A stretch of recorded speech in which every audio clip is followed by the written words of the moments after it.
Hi, everyone. Welcome to our webinar, Principles and Policies of Low and Moderate Income Solar. This webinar is presented by the Clean Energy States Alliance, also known as CESA, as part of the U.S. Department of Energy Solar in Your Community Challenge. My name is Nate Hausman. I'm a project director here at CESA, and I will be moderating this webinar today. Today's webinar is one in a series of 8 individual presentations. These webinars are free and available to the public. They are particularly geared towards participants in the Solar in Your Community Challenge. For those of you who are participating in the Solar in Your Community Challenge, I want to let you know about an important resource we're offering, virtual office hours. All of our instructors for this webinar series will be made available for one-on-one consultations. To learn more about this and to schedule a consultation, you can contact the presenters directly using the email addresses you see on your screen.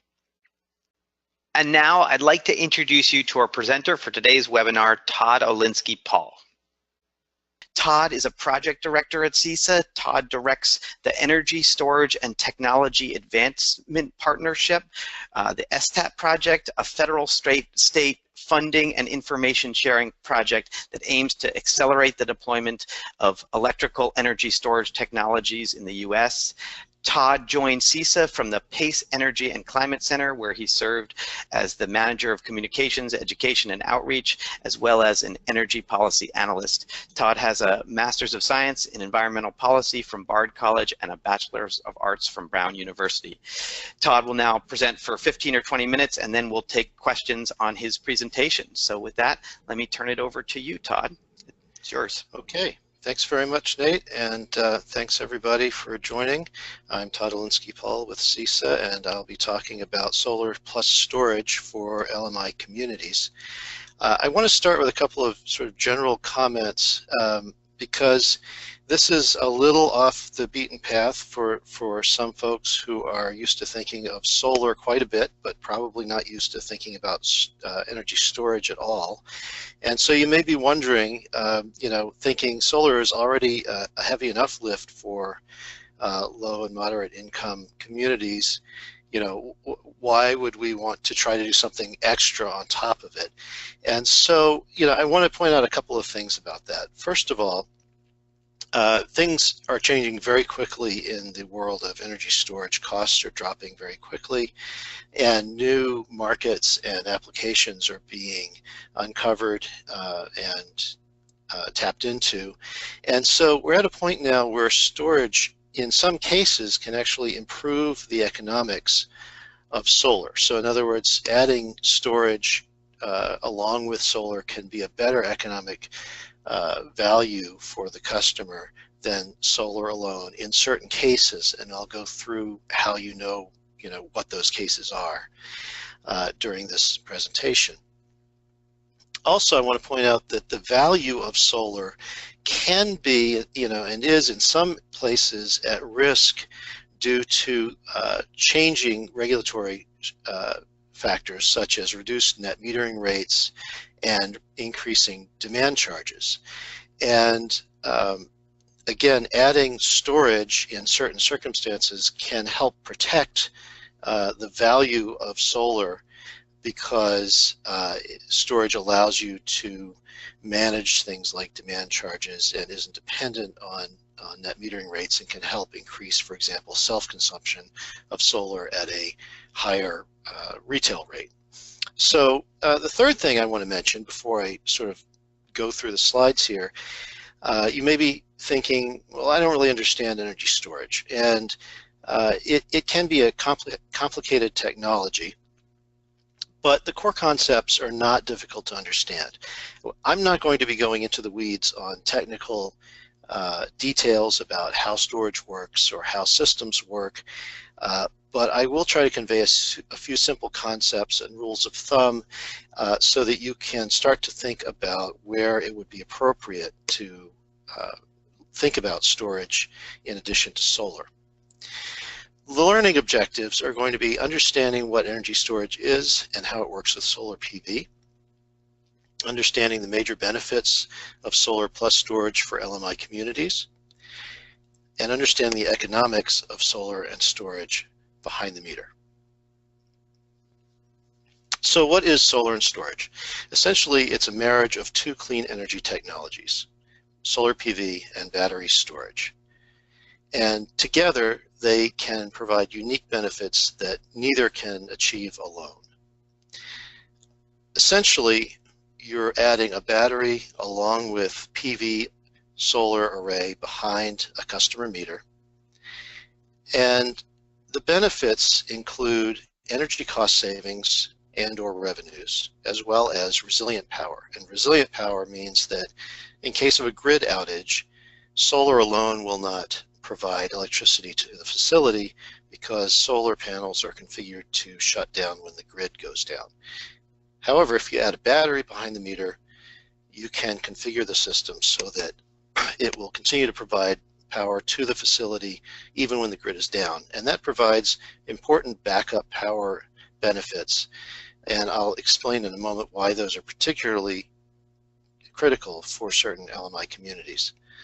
I want to also note that both the solar and the storage can be eligible for the federal ITC, which is the investment tax credit, if the batteries charge from the solar.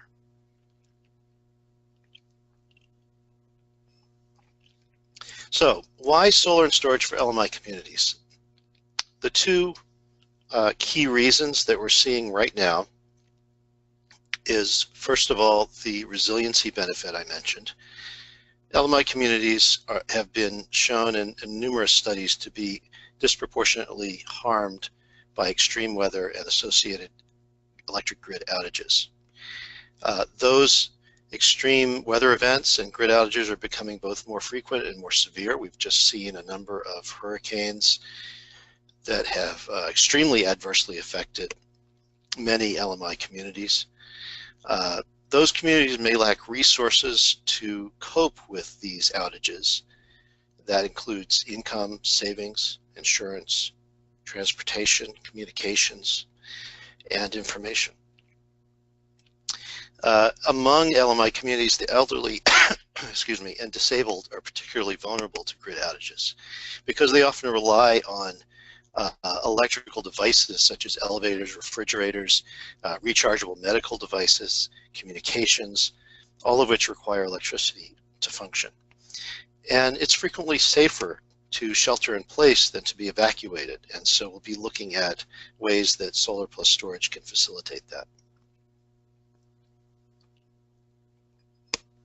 The second reason, main reason for considering solar and storage in LMI communities is that these communities are also disproportionately burdened by energy costs. These customers on average pay a larger portion of their income for energy.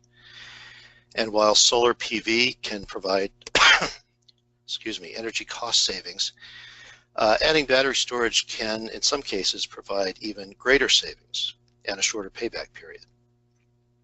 The largest opportunity for this at present is in demand charge management at commercial facilities. This is an actual commercial electric bill from a California commercial facility, and I'm going to just use this to illustrate what I mean by demand charges if you're not familiar with the term.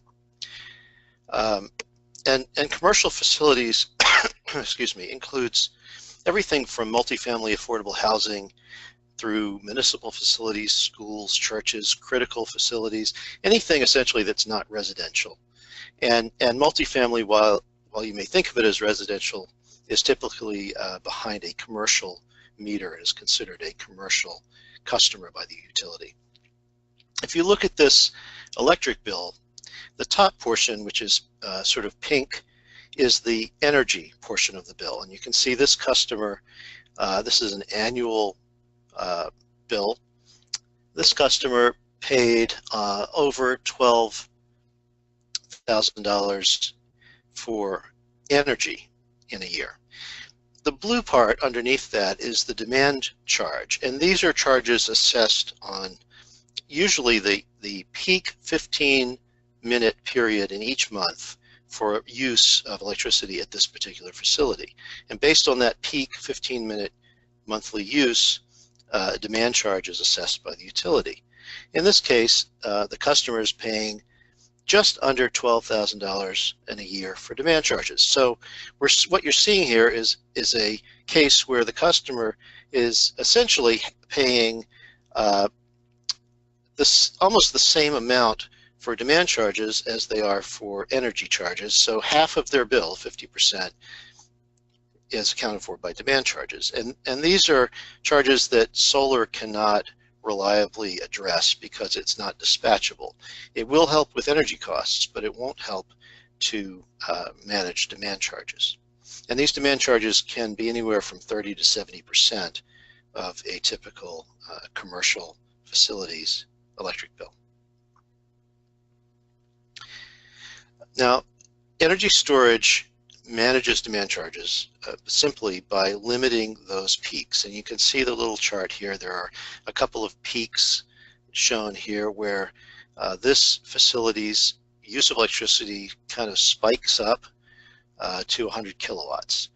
And essentially what you do is you set the energy storage device rather like you set a thermostat, so that when the facility's use of electricity goes up beyond the set point, the battery starts to discharge and holds the demand for electricity from the grid at that set point.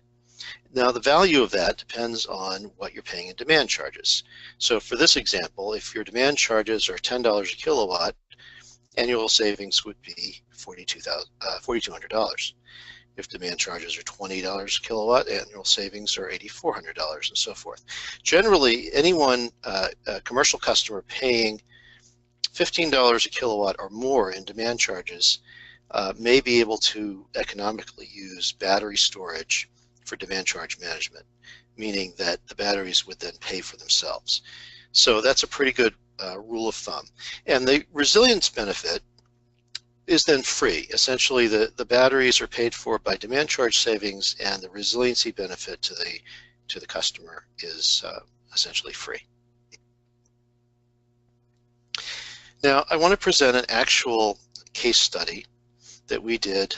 We conducted with an apartment building in Hyde Park, Massachusetts. This is a building owned by the Boston Housing Authority. It's an affordable senior housing facility with 100 apartments, fairly typical large affordable housing facility. It's on a commercial meter.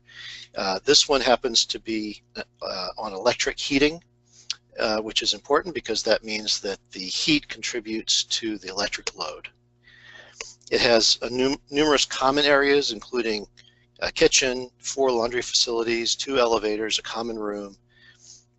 And so we modeled a system here of 150 kilowatts of solar, and then we modeled 2 different size systems of storage, 30 kilowatts and 45. We modeled a 30 kilowatt storage option, and that was a 45 kilowatt hour battery. You can see there the capital costs, and I'll show you what the payback looks like. But first, I just wanted to point out, if you look at the top chart here, it shows you an average daily load profile for this building. You can see it's very peaky. In other words, the highest point is quite a bit higher than the lowest. It's not a very flat demand profile. And so what that means is that it's easy to use storage in this case to chop off that peak and save money. So here's the annual baseline utility bill for this facility in Massachusetts. You can see if you look at the demand charge there at the bottom, they're paying almost $80,000 a year in demand charges. And this is not a unique situation. We've run into several examples of this. Extremely high demand charges. If you look at the cost per kilowatt, which is circled in red, they're paying anywhere between $21 and $29 a kilowatt, well above the $15 a kilowatt threshold that I spoke of. Here's the payback comparison. So if you simply installed solar at this facility, there is a 5.7-year payback. If you simply installed energy storage, there's a 4.4-year payback. Combined, the two achieve a 5.3-year payback, better than solar alone. and where you're getting this kind of payback is because you're not only reducing energy costs for electricity, you're also reducing energy costs for demand charges. Now, this tends to be very locational, and so where you are really has a big impact on whether this is worthwhile to do economically. If you look at this, we did a 3-city analysis in Chicago, adding storage in addition to the solar can reduce the payback from 20+ years for solar alone down to 6.2 years for solar plus storage. In Washington, D.C., there's really no difference in payback period between solar alone and solar plus storage. And in New York City, the payback for solar alone is much better than the payback for solar plus storage. So it's not that you should do this everywhere and anywhere. It's that you really need to understand certain key elements. And what makes that difference are energy costs, demand charge rates, state incentives, and regulatory requirements. So you need to have some information, and we have a lot of this information available, and I'll tell you later where you can go to look for it. We recently started to look at where in the country demand charges are high, because that gives you a pretty good idea of where might be a good locations to look at installing storage along with solar. It turns out that nearly 5 million commercial customers across the country may be paying more than $15 a kilowatt in demand charges, and therefore may benefit from energy storage in addition to solar. And this is based on analysis of more than 10,000 utility tariffs. I'm going to blow this map up for you because it's a little hard to see in that slide. The darker areas are where you have more customers paying demand charges in excess of $15 a kilowatt. So the darkest, California and Connecticut, and some of those very, very dark areas, you have more than 100,000 customers in those areas paying the very highest demand charges, and then the lightest areas have the fewest. And what's interesting is that some areas of the country that we had no idea, I mean West Virginia, Georgia, huge areas of the Southwest, in addition to the sort of East Coast and West Coast, and some of the upper Midwest as well, are paying quite high, commercial customers are paying quite high demand charges. And this is really, sort of just the beginning of our effort to determine what the real size and potential of this market is.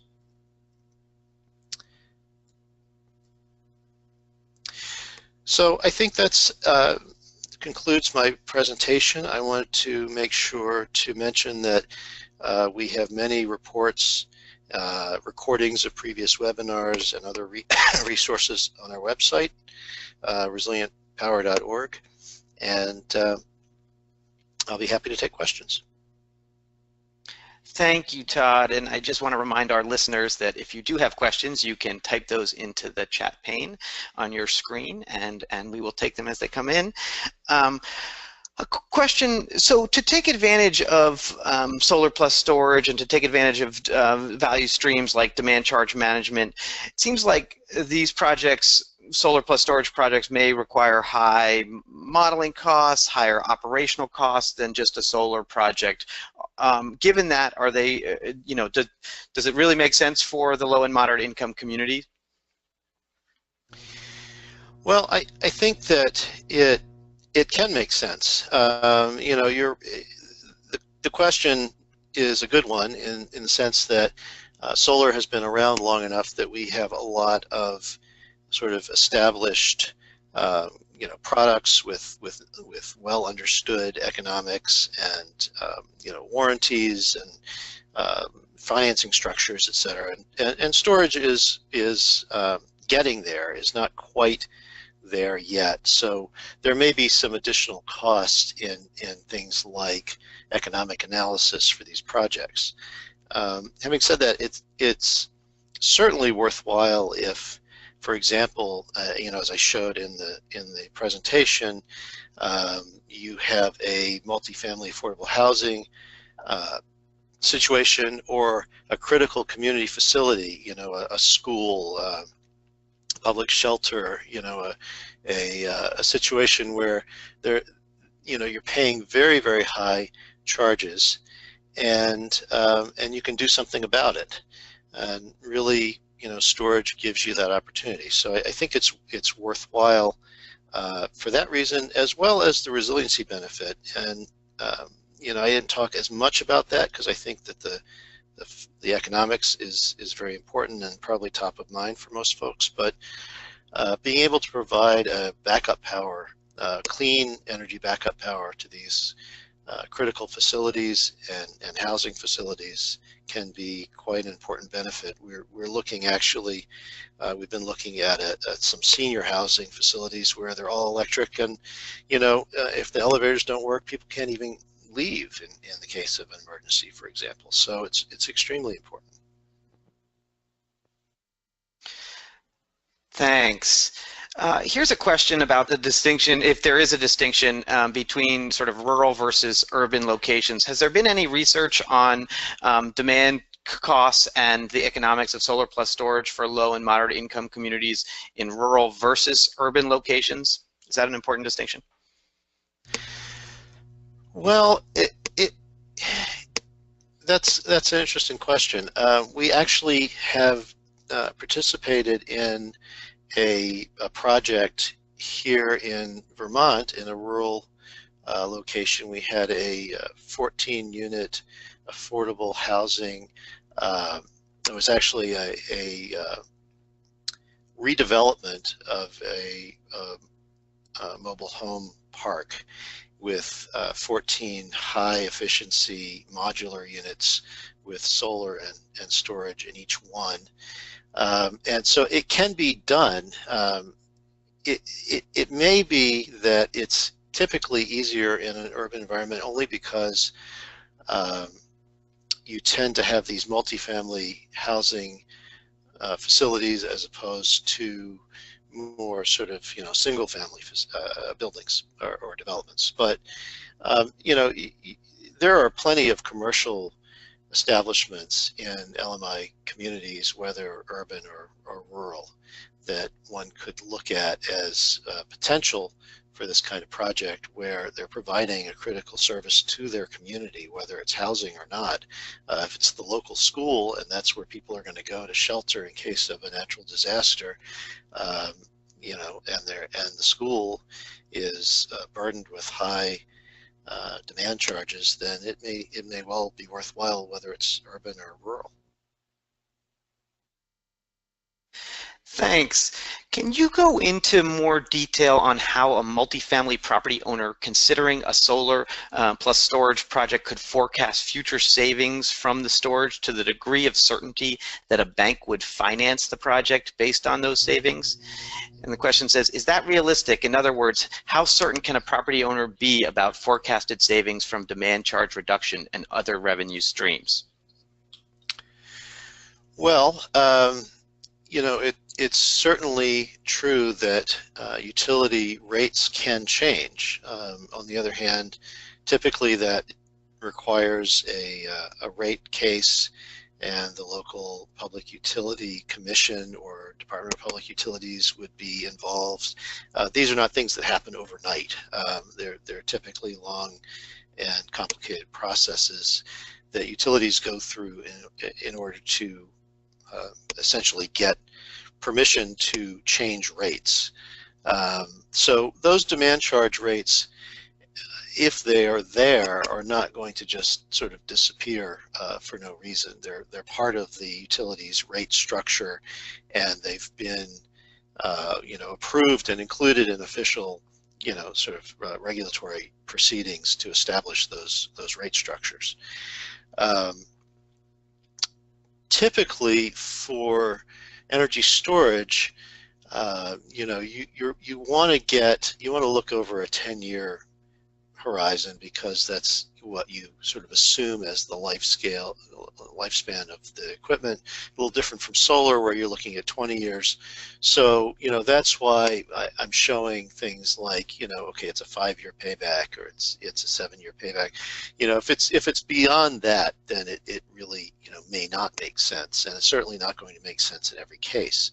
I think banks are becoming more familiar with the concept, and but yeah, I mean, you're going to have to show that, yeah, this has been done, and this equipment has a track record. There are warranties, there are guarantees, there's maintenance, and so forth. So it's not something that is a given, but I think that it is realistic for a bank to do this, especially if you can wrap the financing of the clean energy equipment into financing for the facility. For example, it's much easier than trying to retrofit. So if you're planning for example, affordable housing facility or development, and you can include solar and storage into the financing, that can be a huge advantage, because trying to do it sort of in isolation as a retrofit, the problem that you run into isn't that necessarily that you have to prove the payback. The problem is that the cost is so low that a lot of financiers aren't interested in going to the trouble to finance it, because it's just not that big an expense. You need to wrap it often into either refinancing on a property, or tie it, do the solar and the storage at the same time along with HVAC equipment or something of that nature, to make it a sort of large enough transaction to get a bank interested sometimes. On the other hand, if you are an affordable housing developer and you have access to special financing arrangements, or you are a municipality and you have access to bonding or something of that nature, you may not need to go through that. Great, thanks. Here's a question from someone in Detroit. They're in the process of implementing a 100 kilowatt system for a housing project there. Can you recommend them some guidance on battery storage for system sizing and optimization?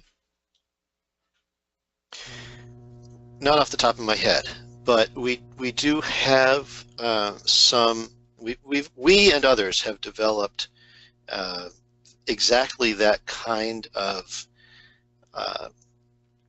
assistance in the form of online programs that can do that.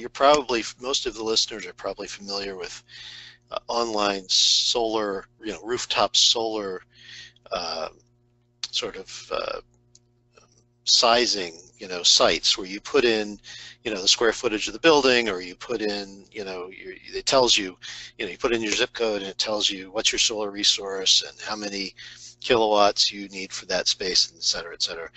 We've got now the same kind of thing for energy storage. I would suggest go to our website.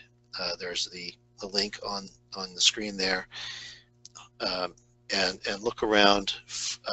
We have worked with a company called Jelly to develop one of these sorts of optimization programs, and there are others out there. So yeah, that exists, and you can get that sort of assistance without necessarily having to hire an engineer.